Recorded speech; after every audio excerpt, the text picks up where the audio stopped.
Hello दोस्तों, मैं मन सिंह आपके अपने YouTube channel on study point पर आप सबका स्वागत करता हूं। आज हम द्विघात समीकरण त्रिपदीय व्यंजक को हल करना सीखेंगे और यह भी सीखेंगे कि द्विघात समीकरण को श्रीधराचार्य सूत्र विधि से कैसे हल किया जाता है। सबसे पहले हम द्विघात समीकरण को हल करना सीखेंगे। यहाँ अगर दिया गया हो y² + 4y + 3, तो यहाँ पर हम देखेंगे कि इसका मूल समीकरण होता है ax² + bx + c = 0। इससे तुलना करने पर हम पाएंगे कि a के स्थान पे क्या है, 1 है। अब आप कहेंगे यक्स जो है चर पद है और यहाँ पर यक्स और y से अंतर नहीं होगा। देखेंगे तो a के स्थान पे यहाँ कुछ नहीं, तो a के स्थान पे हमको मिलेगा 1 मिलेगा।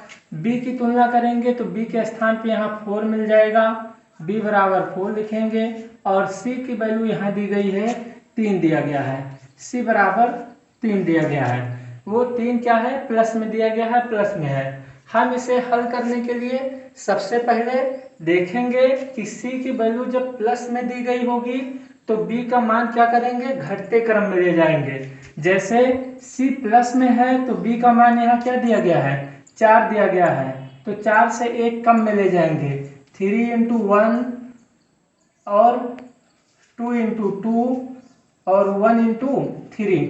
इसे हल करने के लिए हमें सबसे पहले समझना चाहिए कि ऐसा गुणनखंड करें, ऐसे दो अंकों का गुणनखंड कि जिनका गुणा करने पर c का मान प्राप्त हो, लास्ट वाला नंबर प्राप्त हो, और इनको जोड़ने या घटाने पर b का मान प्राप्त होना चाहिए। ये गुणनखंड का नियम होता है।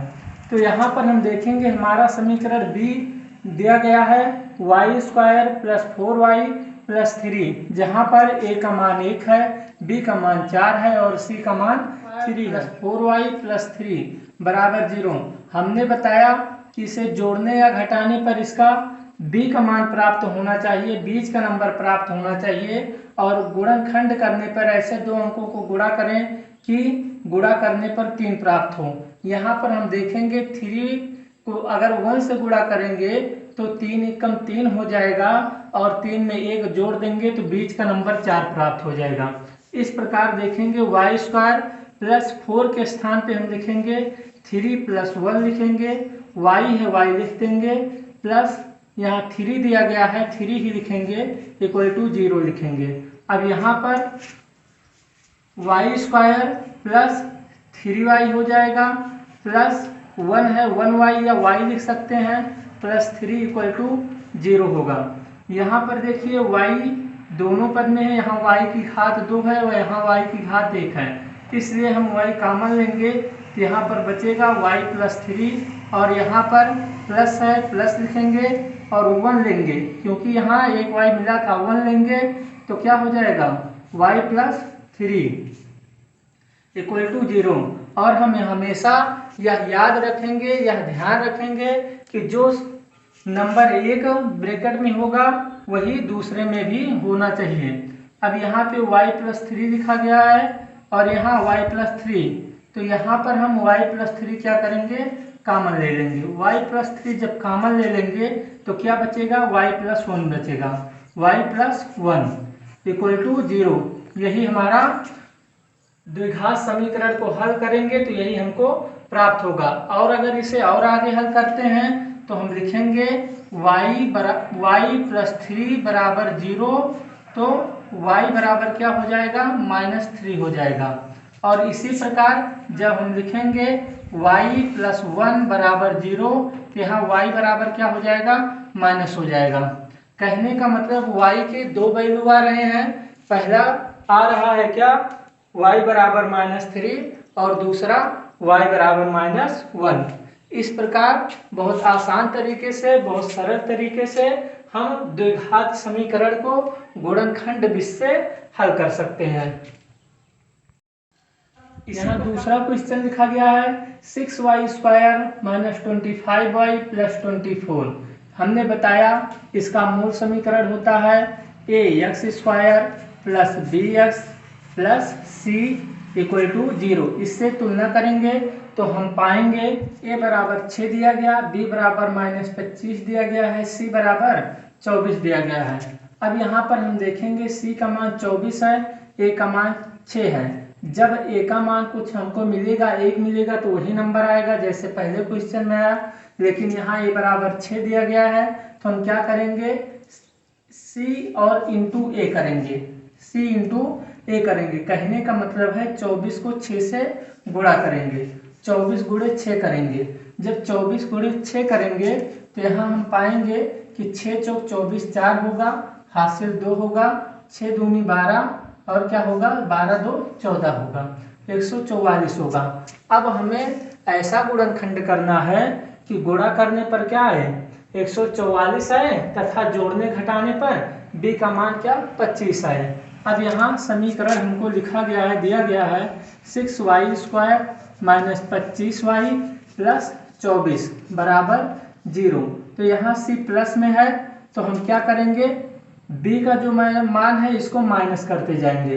जैसे 25 दिया गया है तो हम लिख लेंगे 24 गुणे 1 और क्या लिख लेंगे 23 गुणे 2, ऐसे लिखते जाएंगे 22 गुणे 3 और 21 गुणे 4, इसके बाद 20 गुणे 5, 19 गुणे 6 और 18 गुणे 7 और क्या हो जाएगा 17 गुणे 8 और 16 गुणे 9।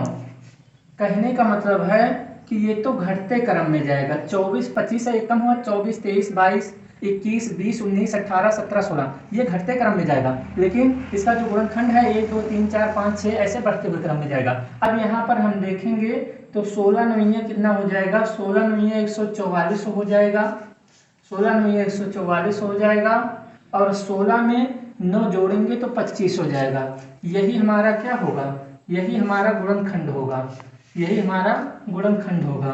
अब देखेंगे तो समीकरण हमें दिया गया 6y स्क्वायर माइनस 25 के स्थान पे हम क्या लिखेंगे 16 प्लस 9 लिखेंगे, क्योंकि देखेंगे जोड़ने पे 25 आ रहा है या घटाने पर, तो हम जानेंगे कि 16 को 19 में जोड़ने पर 25 आ रहा है। तो अब यहाँ 16 प्लस 25 कर देंगे, 16 प्लस 25 हुआ, यहाँ y दिया गया है y लिख देंगे, प्लस 24 है 24 इक्वल टू 0 लिख देंगे।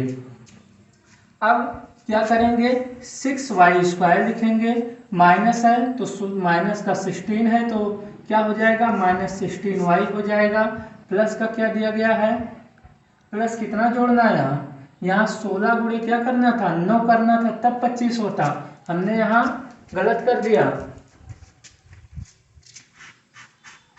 यहाँ पर 16 प्लस 9 होगा 25 नहीं 16 प्लस 9, तो यहाँ क्या हो जाएगा माइनस प्लस का माइनस होगा और क्या होगा 9y होगा, प्लस 24 इक्वल टू 0 हो जाएगा।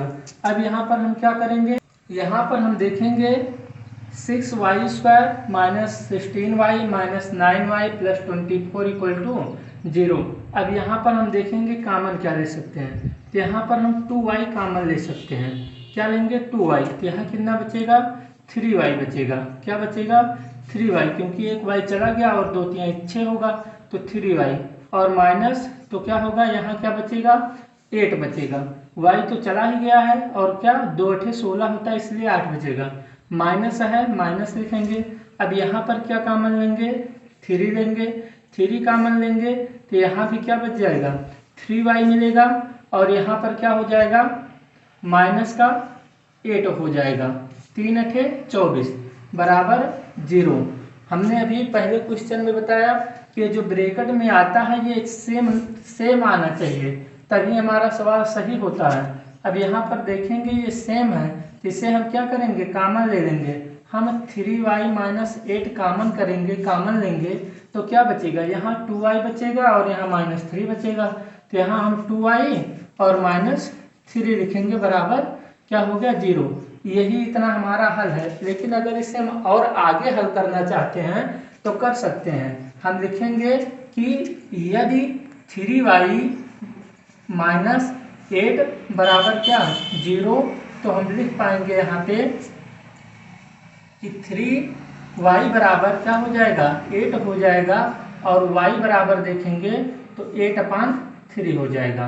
और इसी प्रकार यहाँ देखेंगे 2y माइनस 3 बराबर 0 दिया गया है, और यहाँ से करेंगे तो 2y बराबर 3 हो जाएगा, और यहाँ y बराबर 3/2 हो जाएगा। इस प्रकार y के हमें दो वैल्यू मिले हैं, पहला y = 8/3 मिला, और दूसरा y = क्या मिला है, 3/2 मिला है। इस प्रकार बहुत ही आसानी से हम द्विघात समीकरण को हल कर सकते हैं। और अगर अभी तक हमारे चैनल को आपने सब्सक्राइब नहीं किया है तो चैनल को सब्सक्राइब करें और बेल आइकन को प्रेस करें, जिससे आने वाली अगली वीडियो आपको मिल सके। हम देखें कि द्विघात समीकरण को हम कैसे हल करते हैं, और अब हम सीखेंगे कि द्विघात समीकरण को श्रीधराचार्य सूत्र के विधि से कैसे हल किया जाता है। यहाँ पर हम एक लिखते हैं, एक क्वेश्चन लिखते हैं, लिखा गया है x² - 4x - 0। जैसा कि हम जानते हैं कि यहाँ ax इसका मूल समीकरण ax² + bx + c बराबर 0 होता है। तुलना करने पर हमें मिलेगा a बराबर 1 मिल जाएगा, b बराबर -4 हो जाएगा, c बराबर क्या हो जाएगा, c बराबर करेंगे तो -8 हो जाएगा। इसका गुणनखंड करते हैं। हमें गुणनखंड करने के लिए बताए कि 8 को जो c का मान दिया गया है a से गुणा किया जाता है, तो a की वैल्यू 1 है, कहने का मतलब 8 × 8 8 ही आना है। तो ऐसा गुणनखंड करें कि गुणा करने पे क्या हो जाए, 8 हो जाए, और जोड़ने घटाने पर 4 हो जाए।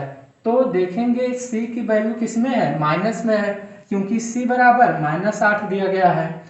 तो हम क्या करेंगे, b की वैल्यू को प्लस में करते जाएंगे, क्योंकि c का मान जब माइनस होगा तो b के मान को प्लस करते जाएंगे, और जब c का मान क्या होगा, प्लस में होगा, तो b के वैल्यू को, b के मान को क्या करेंगे, माइनस करते जाएंगे। अब जैसे यहाँ c का मान माइनस में 8 दिया गया है, तो b के मान में हम क्या करेंगे, b को बढ़ते क्रम में लिखेंगे। जैसे 5 × 1 6 × 2 और 7 × 3 ऐसे देखेंगे तो 5 × 5 हुआ, 6 दूनी 12 हुआ, 6 दूनी 12 हुआ, और 7 त्रिक 21 हुआ। अब देख पा रहे हैं हम कि ये जो नंबर है हमें 8 ही पाना था गुणनखंड करने में। अगर हम किन्हीं दो अंकों को गुणा करें तो 8 आना चाहिए था, लेकिन 5 आया नहीं, तो डायरेक्ट कितना 12 हो जा रहा है। कहने का मतलब यह है कि अब हम इसे द्विघात समीकरण से नहीं हल कर पाएंगे। ऐसे क्वेश्चन को हम श्रीधराचार्य सूत्र से हल करते हैं। इसका सूत्र होता है x = -b √d² - 4ac, और पूरे का बटा क्या होता है, 2a होता है। ये श्रीधराचार्य का सूत्र है। अब यहाँ पर जो हमने abc की वैल्यू पाया है, abc का मान पाया है, इस सूत्र में हम रखेंगे और हल करना सीखेंगे बहुत आसान तरीके से कि वैल्यू कैसे श्रीधराचार्य सूत्र में रखा जाता है। देखेंगे तो यहाँ x दिया गया है, तो x बराबर -b है, तो माइनस लगाएंगे, और b का मान क्या दिया गया है, -4 दिया गया है। तो ये तो माइनस पहले से, लेकिन b की वैल्यू क्या है, -4, हम यहाँ -4 लिख देंगे। प्लस माइनस करेंगे, अंडर रूट है, अंडर रूट लिखेंगे, d² है, d का मान -4 है, तो -4 का स्क्वायर करेंगे, -4 का स्क्वायर, और -4 है तो 4 लिखेंगे। a का मान यहाँ 1 दिया गया है, 1 लिखेंगे, और c का मान कितना दिया गया है, -8 है। कितना दिया गया है, -8 दिया गया है, हम -8 लिख देंगे। और अपान में पूरे का बटा कितना होगा, 2a होगा, तो 2 होगा, a की वैल्यू 1 है, 1 कर देंगे। अब यहाँ पर देखेंगे कि x बराबर माइनस माइनस क्या हो जाएगा, प्लस हो जाएगा, तो प्लस में क्या आएगा, 4 आएगा, प्लस माइनस कर लेंगे। अंडर रूट जो दिया गया है -4 का वर्ग करेंगे तो क्या होता है, -4 × -4 होगा, क्योंकि किसी भी संख्या के ऊपर घात 2 होती है तो उस संख्या को 2 बार गुणा किया जाता है। कहने का मतलब -4 माइनस माइनस प्लस हो जाएगा, और 4 तो क्या हो जाएगा, 16 हो जाएगा, यहाँ है, अब माइनस यहाँ है, माइनस का 8 है तो माइनस माइनस क्या हो जाएगा, प्लस हो जाएगा। और यहाँ पे क्या हो जाएगा, 4 एकम 4, 4 आया और 8 को गुणा करेंगे तो 8 जो क्या होता है, 32 होता है। कहने का मतलब यहाँ 16 प्लस 32 आया और बटे में क्या होगा, 2 होगा। और आगे इसी प्रकार हम हल करेंगे तो देखेंगे x बराबर 4 प्लस माइनस अंडर रूट, जोड़ेंगे इसको तो 32 में 16 जोड़ेंगे तो क्या हो जाएगा, 6 2 8 हो जाएगा और क्या हो जाएगा, 3 1 4 हो जाएगा, 48 हो गया, बटे में 2 हो गया, बटा 2 हो गया। और अब देखेंगे कि हमें यहाँ 48 दिया गया है तो 48 का वर्गमूल तो होता नहीं है, इसको गुणनखंड, इसका गुणनखंड करेंगे तो हम पाएंगे कि x बराबर क्या होता है, 4 प्लस माइनस 16 गुणे 4, 16 दूना 32, 16 दूना 32, 48 क्या होता है, 16 चौको 64 हो जाता है। यहाँ पर हम क्या करेंगे, 16 गुणे 3 करेंगे, क्या हो जाएगा, 16 गुणे 3 बटे में 2 दिया गया है, 2 हो गया। अब यहाँ जो 16 दिया गया है, जो 16 दिया गया है, यहाँ हम क्या कर लेंगे, 16 गुणे 3 दिया गया है, हम फिर से लिख लेते हैं मान, x बराबर क्या हो जाएगा, 4 प्लस माइनस अंडर रूट 16 गुणे 3 पूरे का बटा क्या हो जाएगा, 2 हो जाएगा। अब यहाँ पर जो 16 है, 16 का वर्गमूल कितना होता है, 4 होता है, तो हम x बराबर 4 प्लस माइनस क्या लिख लेंगे, 4 बाहर आ जाएगा क्योंकि 16 का वर्गमूल करेंगे तो 4 हो जाएगा और वर्गमूल करेंगे तो 4 हो जाएगा और अंडर रूट में 3 बचेगा, अपान 2 हो गया। अब यहाँ पर देखेंगे कि हमें 4 प्लस माइनस 4 अंडर रूट 3 दिया गया है, यहाँ पर हम 2 कॉमन ले सकते हैं, क्या ले लेंगे, 2 कॉमन। जब 2 कॉमन लेंगे तो यहाँ पर क्या बचेगा, 2 प्लस माइनस 2 अंडर रूट 3 और अपान में 2 दिया गया है। अब देखेंगे 2 से 2 क्या होगा, कैंसिल हो जाएगा, x बराबर क्या हो जाएगा, 2 प्लस माइनस 2 रूट 3, यही हमारा x का मान आया। तो यही है श्रीधराचार्य सूत्र विधि से द्विघात समीकरण को हल करना। जब गुणनखंड विधि से द्विघात समीकरण हल नहीं होता है तब हम श्रीधराचार्य सूत्र का उपयोग करते हैं। यह वीडियो आपको कैसी लगी आप कमेंट के माध्यम से जरूर बताइएगा और यह भी आप बताइएगा कि जो क्वेश्चन द्विघात समीकरण गुणनखंड विधि से हल होता है क्या वह श्रीधराचार्य सूत्र से भी हो जाएगा। हमारे चैनल के साथ बने रहिए और कमेंट करते रहिए कि यह वीडियो आपको कैसे लग रही है, यह कितनी हेल्पफुल हो रही है आपके लिए, जिससे हम नए नए टॉपिक पे वीडियो बनाते रहें।